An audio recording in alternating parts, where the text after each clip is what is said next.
اس تقریر کے بعد عبید اللہ نے مسلم بن عقیل کا پتہ دریافت کیا کہ وہ کس جگہ ہے۔ کسی نے پتہ نہ بتایا۔ آخر عبید اللہ کو اپنے جاسوسوں کے ذریعے معلوم ہوا کہ وہ ہانی بن عروہ کے مکان میں چھپے ہوئے ہیں۔ عبید اللہ نے موقل نامی ایک شخص کو، جو تمیم کے آزاد کردہ غلاموں میں سے تھا اور اس کو کوفے میں کوئی نہیں پہچانتا تھا، بلا کر تنہائی میں 3000 درہم دیے اور کہا کہ فلاں محلے میں ہانی بن عروہ کے مکان پر جاؤ۔ جب ہانی بن عروہ سے ملاقات ہو جائے تو ان سے کہو کہ مجھ کو آپ سے تنہائی میں کچھ باتیں کہنی ہیں۔ جب تنہائی میں پہنچو تو ہانی سے کہو کہ مجھ کو بصرہ کے فلاں شخصوں نے بھیجا ہے اور 3000 درہم دیے ہیں۔ کوفے میں جا کر مسلم بن عقیل کے پاس پہنچا دو اور ان سے کہو کہ ہمارے پاس مکہ سے حسین علیہ السلام کا خط آیا ہے۔ انہوں نے ہم کو لکھا ہے کہ تم فلاں تاریخ کو کوفے میں پہنچ جاؤ۔ اسی تاریخ امام حسین رضی اللہ تعالی عنہ کوفے میں پہنچیں گے۔ آپ بالکل مطمئن رہیں، ہم سب تاریخ مقرر امام حسین کے ساتھ داخل ہو جائیں گے۔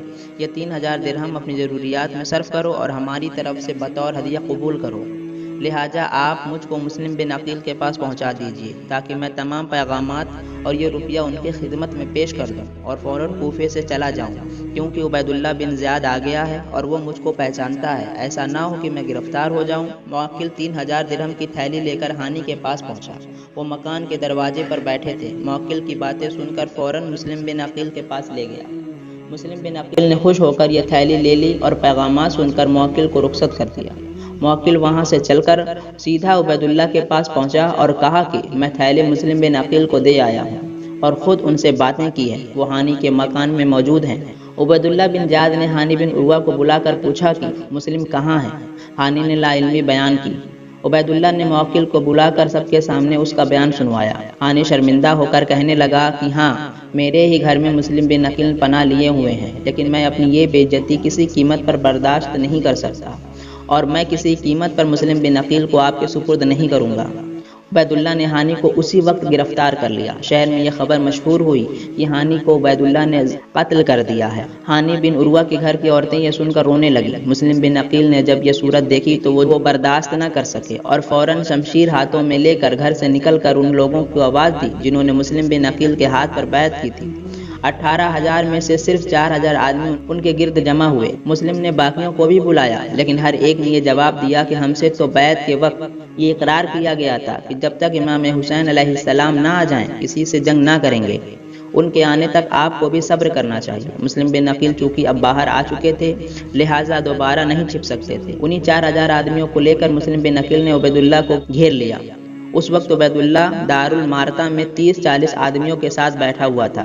چھتوں پر چڑھ کر معاصرین پر پتھروں کی بارش شروع کر دی۔ مسلم کے ہمراہیوں کو ان کے رشتہ داروں اور دوستوں نے آ کر سمجھانا شروع کیا کہ اپنے آپ کو کیوں ہلاکت میں ڈالتے ہو۔ غرض رفتہ رفتہ سب جدا ہو گئے اور مسلم بن عقیل کے ساتھ صرف 30-40 آدمی رہ گئے۔ اس حالت میں مسلم بن عقیل وہاں سے بھاگے اور اہل کوفے میں سے کسی شخص کے گھر پہ پناہ لے لی۔ عبید اللہ بن زیاد نے عمرو بن جریر مخرومی کو ان کو گرفتاری کے لیے بھیجا۔ مسلم بن عقیل نے ان کے سامنے تلوار کھینچ کر مد مقابل آ گئے، لیکن عمرو بن جریر نے کہا کہ آپ اپنی جان ناحق کیوں ضائع کرتے ہیں؟ آپ اپنے آپ کو میرے سپرد کر دیں، میں اپنی ذمہ داری پر آپ کو امیر عبید اللہ بن زیاد کے پاس لے چلتا ہوں اور وعدہ کرتا ہوں کہ اس سے آپ کی جان بخشی کرا دوں گا۔ مسلم بن عقیل نے تلوار ہاتھ سے رکھ دی اور اپنے ہاتھ اس کے ہاتھ میں دے دیا۔ وہ مسلم کو عبید اللہ کے پاس لے گیا۔ عبید اللہ نے مسلم کو بھی اسی کمرے میں قید کر دیا جس میں ہانی بن عروہ پہلے سے قید تھے۔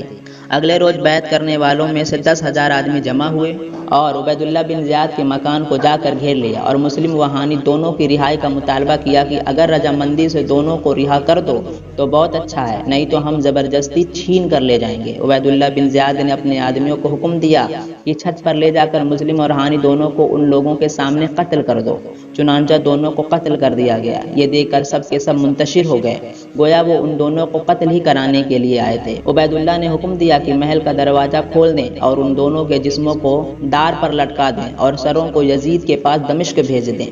یزید نے عبید اللہ کو لکھا کہ امام حسین مکہ سے روانہ ہو چکے ہیں اور بہت جلد کوفے پہنچنے والے ہیں، تم اچھی طرح اپنی حفاظت کرو اور فوجیں متعین کر دو کہ وہ امام حسین کو پہلے ہی راستے میں روک دیں اور کوفے تک نہ پہنچنے دیں۔ حضرت امام حسین علیہ السلام نے مکہ سے روانگی کی تیاری کی۔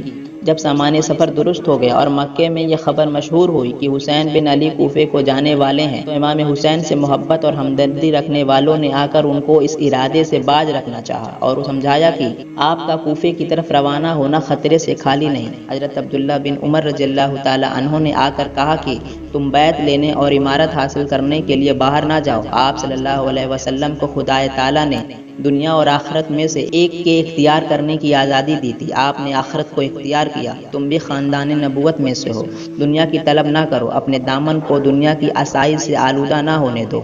یہ نصیحت کر کے عبداللہ بن عمر رو پڑے۔ امام حسین علیہ السلام بھی رو پڑے، مگر انہوں نے عبداللہ بن عمر رضی اللہ تعالی عنہ کی رائے پر عمل کرنے سے انکار کر دیا۔ پھر عبداللہ بن عباس رضی اللہ تعالی عنہ نے کہا کہ مکہ نہ چھوڑو اور خانہ خدا سے دوری اختیار نہ کرو۔ تمہارے والد محترم نے مکہ اور مدینہ کو چھوڑ کر کوفے کو ترجیح دی تھی، مگر تم نے دیکھا کہ ان کے ساتھ کوفے والوں نے کس قسم کا سلوک کیا، یہاں تک کہ ان کو شہید ہی کر کے چھوڑا۔ تمہارے بھائی حسن کو بھی کوفیوں نے لوٹا، قتل کرنا چاہا، آخر زہر دے کر ہی مار ڈالا۔ اب تم کو ان پر ہرگز اعتبار نہ کرنا چاہیے، نہ ان کی بیعت پر اور قسم کا کوئی بھروسہ ہے، نہ ان کے خطوط اور پیغامات قابل اعتماد ہیں۔ ابن عباس رضی اللہ تعالی عنہ سے یہ باتیں سن کر حضرت حسین نے فرمایا کہ آپ جو کچھ فرماتے ہیں سب درست ہے، لیکن مسلم بن عقیل کا خط آ گیا ہے۔ 12,000 آدمی اس کے ہاتھ پر بیعت کر چکے ہیں اور اس سے پہلے سرفائے کوفے کے 150 خطوط میرے پاس آ چکے ہیں۔ اب کوئی خطرے کی بات نہیں ہے، میرا وہاں جانا ہی مناسب ہے۔ حضرت عبداللہ بن عباس رضی اللہ تعالی عنہ نے کہا کہ اچھا، اگر تم میرا کہنا نہیں مانتے ہو تو کم از کم عورتوں اور بچوں کو تو ساتھ نہ لے جاؤ، کیونکہ کوفے والوں کا کوئی اعتبار نہیں ہے۔ 12,000 شخص جبکہ تمہاری خلافت کے لیے بیعت کر چکے ہیں، تو ان کا فرض تھا کہ وہ اول یزید کے عامل کو کوفے سے نکال دیتے، خزانہ پر قبضہ کر لیتے اور پھر آپ کو بلاتے۔ لیکن موجودہ صورتحال میں تو یہ معلوم ہوتا ہے کہ یزید کے عامل یعنی کوفے کے حاکم کے خلاف وہ کچھ نہیں کر سکتے، جبکہ ان کے پاس خزانہ بھی نہیں اور عامل کو نکال دینے کی ضرورت بھی نہیں، تو یقیناً کوفے کا عامل ان کو خوف دلا کر اور لالچ دے کر اپنے حسب منصب جب چاہے گا استعمال کر سکے گا، اور ہو سکتا ہے کہ یہی لوگ جو آپ کو بلا رہے ہیں آپ سے لڑنے کے لیے یزید کی طرف سے میدان میں آ جائیں۔ اس حالت پر غور کرنے سے آپ کی جان کا خطرہ نظر آتا ہے۔ اگر عورتیں اور بچے بھی آپ کے ساتھ ہوئے تو جس طرح عثمان غنی رضی اللہ تعالی عنہ اپنے اہل و عیال کے روبرو قتل کیے گئے، اسی طرح آپ کے اہل و عیال کو بھی آپ کا قتل ہونا دیکھنا پڑے گا، اور دشمن کے ہاتھ میں گرفتار ہو کر لونڈی یا غلام بننے کا اندیشہ رہے گا۔ جب امام حسین علیہ السلام نے عبداللہ بن عباس رضی اللہ تعالی عنہ کی اس بات کو بھی نہ مانا، آخر عبداللہ بن عباس رضی اللہ تعالی عنہ مجبور ہو کر رہ گئے اور حضرت امام حسین نے ان کی کسی مشورے پر عمل نہ کیا۔